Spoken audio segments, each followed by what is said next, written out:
So मेरो mini ब्लगमा फेरि पनि अनि आज चाहिँ म कता हिँडेको भने खेतमा पानी लाउन के गर्नु गाइस। अब गाउँघर त के भन्ने त्यस्तै हो, पानी लाउन चाहिँ जानुपर्छ।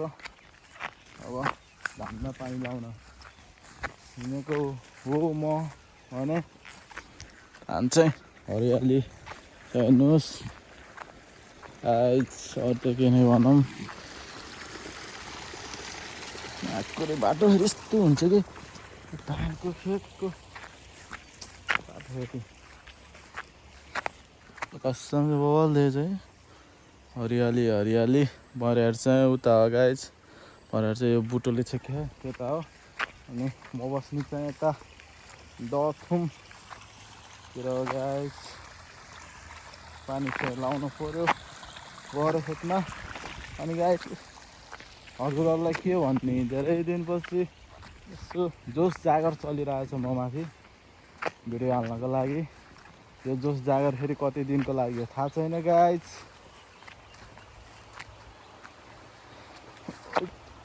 जोस जागर कति दिनको लागि हो थाहा छैन। पानी चाहिँ कुलोमा मिठो आएर रहेछ। ल ल ल ल ल ल ल यता हाम्रो चाहिँ यता हो। अनि यताबाट उता पनि लगाएर गाइस यार यहाँ फेरि ठिस भयो क्या।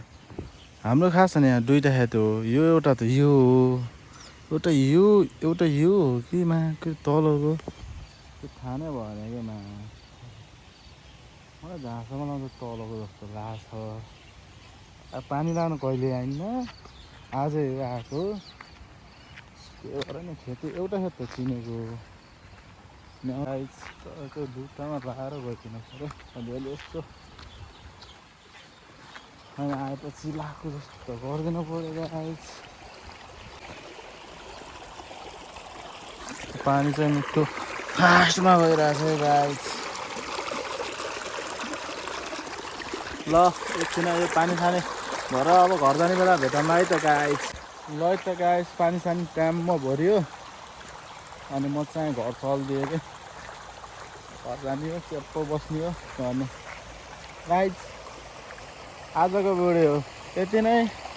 हजुरलाई के कस्तो लाग्यो लाइक कमेन्ट सेयर पनि गरिदिनु होला। यति भन्दै बाई बाई गाइस। हामी अब नेक्स्ट भिडियोमा भेट्नेछौँ, कहिले भेट्छु थाहा छैन त्यही पनि।